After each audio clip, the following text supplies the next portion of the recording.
Graça e paz, amados. Estamos aqui de volta falando sobre as 3 orações na cruz.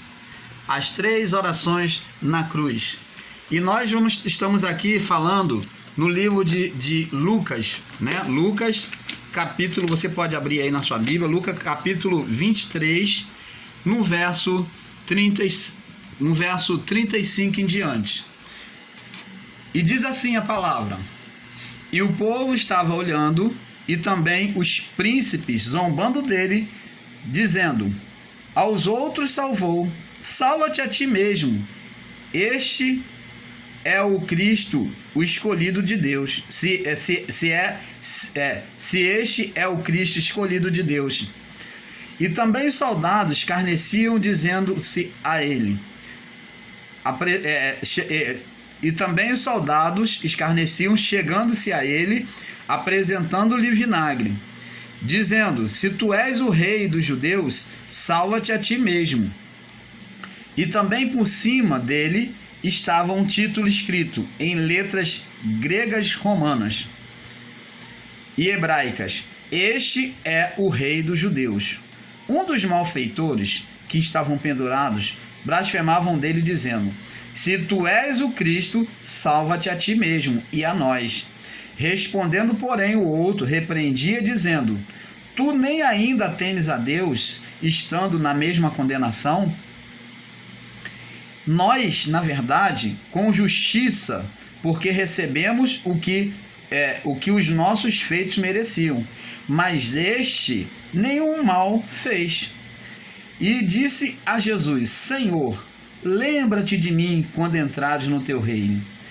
E disse-lhe Jesus: na verdade te digo que hoje estarás comigo no paraíso. Então preste atenção, amados, abençoados de Cristo. 3 orações, como foi falado aqui no vídeo anterior, 3 orações foram feitas. A primeira oração foi de um dos ladrões opositor ao propósito de Deus. Porque esse ladrão, ele foi impulsionado ou induzido, é a palavra correta, ele foi induzido à mesma linguagem e ao mesmo pensamento daqueles que estavam embaixo da cruz. Tanto os principais que estavam lá, como os soldados e aquele povo contrário a Jesus, que pediam a Jesus para descer da cruz. Se tu és realmente o rei dos judeus, tu és o ungido, desce da cruz. É o que o povo lá embaixo dizia, junto com os soldados romanos. Desce da cruz. E deram vinagre para Jesus beber. E segundo o que me chegou ao conhecimento, quando se fala em vinagre, nós pensamos que é um simples vinagre. Não. Mas você vê que a humilhação de Jesus foi tanta que, buscando conhecimento, eu vim saber pelos meios históricos de que aquele vinagre era o mesmo vinagre aonde as pessoas iam no banheiro, defecavam e tinha uma esponja, uma vara, um pau, que eles molhavam aquela esponja na água corrente, que era uma valinha que passava nos vasos, em frente aos vasos sanitários, e eles esfregavam lá os seus traseiros, né?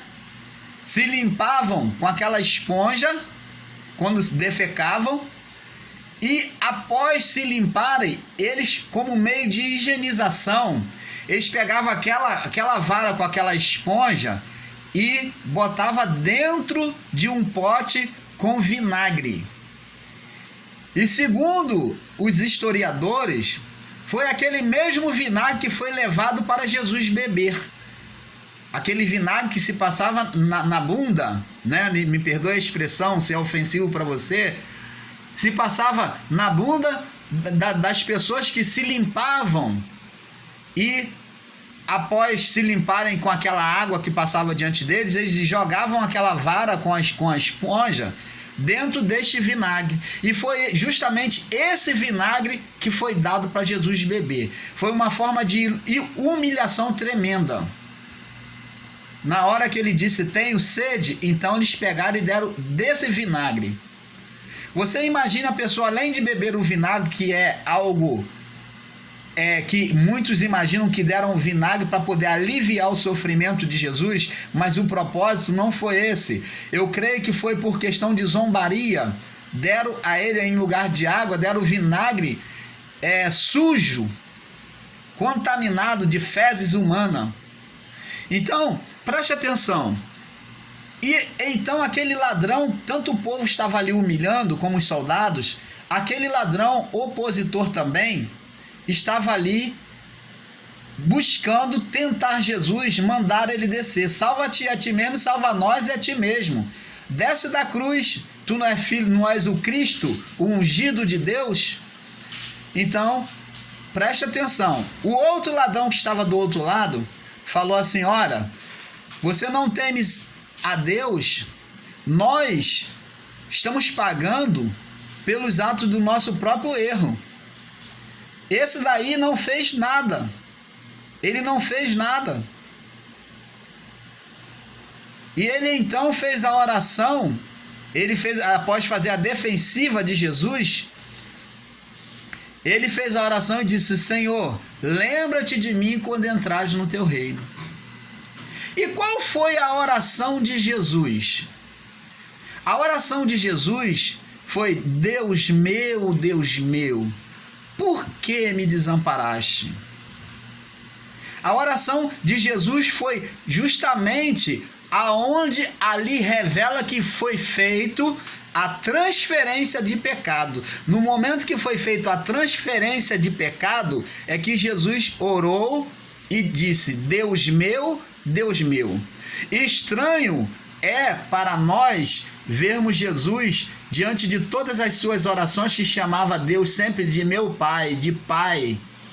Agora ele chamar de Deus meu. E você vê que Jesus chama Deus repetidamente de Deus meu. Ele chama de forma religiosa e condenatória. Porque se ele não estivesse chamando de forma religiosa e condenatória, ele não chamaria de Deus, ele chamaria de Pai. E ele foi repetido.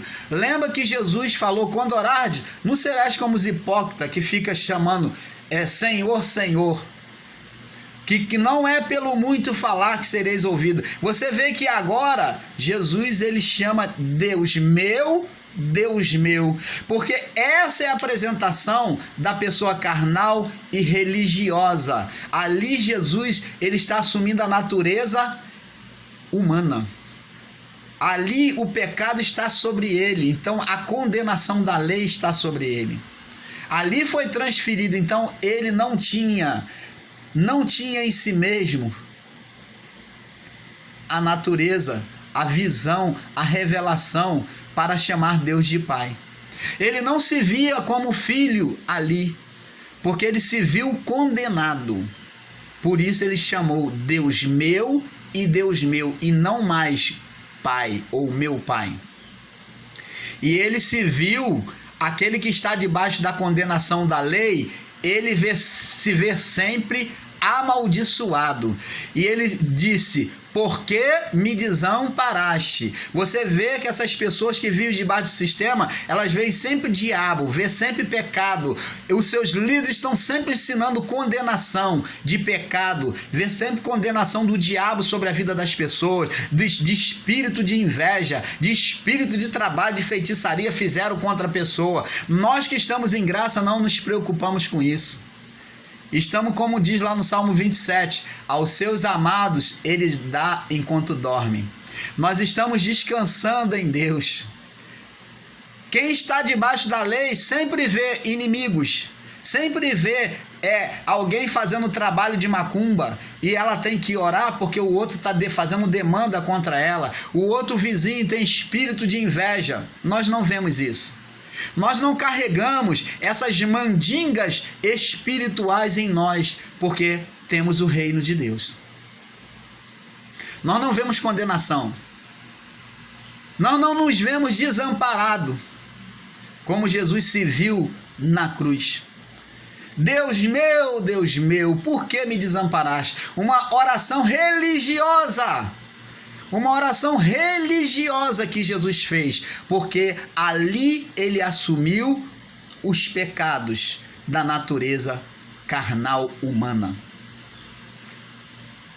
Aquele que não está debaixo da graça se vê condenado, vê perseguições espirituais, enxerga perseguição, espíritos, mandingas, vê olho grande, vê olho gordo, vê inveja, ele vê isso no vizinho, ele vê no colega de trabalho, porque ele não está em Deus, ele não está no reino de Deus. Por isso ele se vê condenado. Recebe essa visão aí.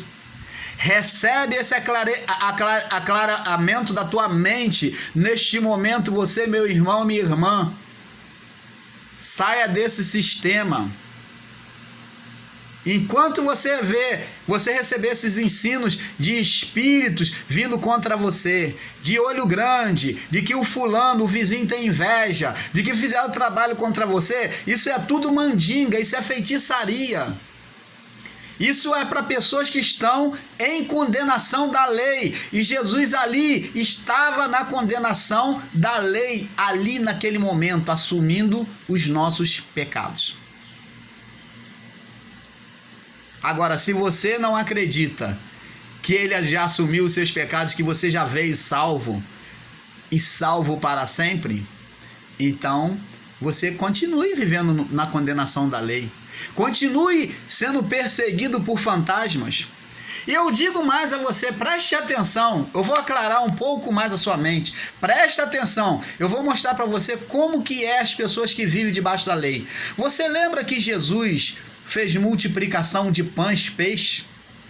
Os discípulos viram, ficaram maravilhados. 2.000 pães, 5.000 pães e peixinhos multiplicou, que ele pegou daquele menino emprestado, e ele levantou para os céus e fez. Após isso, Jesus foi orar, falar com o Pai. Despediu os discípulos, falou: me deixa aqui que eu vou orar, falar com o Pai. Ele ficou lá, subiu um montezinho que tinha próximo, e a praia ficava ali. Então Jesus mandou eles atravessarem de barco. Jesus se demorou na oração, e quando foi ver, já era tardinha, já estava escurecendo. Jesus, então, para não deixar os discípulos sozinhos, ele começou a caminhar sobre as águas, porque Deus tem compromisso com os seus. Ele não desampara. Você vê que Deus ali fez o sobrenatural por meio de Cristo. Ele caminhou sobre as águas para não deixar ele sozinho em meio ao mar. Quando Jesus caminhou sobre o mar para ir ao encontro deles, aos cuidados deles, olha só a visão que eles tiveram de Jesus. Ao ver Jesus ao longe, eles gritaram e disseram: ah, um fantasma! Fantasma! E Jesus disse para eles: aquietai, sou eu, Jesus. Quantos estão aí no sistema religioso que estão vendo fantasma?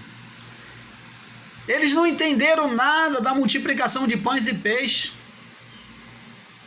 Então Pedro, quando viu Jesus andar sobre as águas, Pedro, que era atrevido, ousado, ele falou assim: Senhor, se é tu mesmo, então manda-me ter contigo. Então Jesus mandou Pedro andar sobre as águas, como você já sabe a história. Mas você vê, os que estão vivendo religiosamente, eles estão sempre vendo fantasma. Esse é o resumo que eu quero mostrar para você. Os que não vivem debaixo da glória de Deus, eles vê sempre o diabo, vê sempre inveja, vê sempre o olho gordo do vizinho, no trabalho, no lado da sua casa. Ele diz que foi feito mandinga, que a vizinha está querendo fazer mandinga, que pegou fio do cabelo, que está desejando mal. Mas nós que vivemos a graça de Deus, descansamos. Olha, para terminar, recebe aí: aqueles que habitam no esconderijo do Altíssimo descansa à sombra do Onipotente. Aqueles que habitam no esconderijo do Altíssimo descansam à sombra do Onipotente. Quem é a sombra do Onipotente? Quem é a sombra de todos esses sacrifícios de reparação, de resgate da humanidade, da criatura humana? Quem é essa sombra que sempre foi prefigurada, foi apontada, foi profetizada? Quem é essa sombra? A cruz, Cristo na cruz. Então, nós descansamos na sombra do Onipotente. A sombra do Onipotente é para descanso, não é para viver assombrações, terrores. Não existe mais terrores, assombração, porque estamos vivendo na sombra do Onipotente. Porque estamos no esconderijo do Altíssimo. Aonde é? Reino de Deus. É Deus morando em nós. Esse é o esconderijo do Altíssimo. Então recebe isso, amados irmãos, em Cristo Jesus. Porque Deus, Ele te ama. E foi por meio de Cristo que Ele demonstrou este amor a cada um de nós. Graça e paz.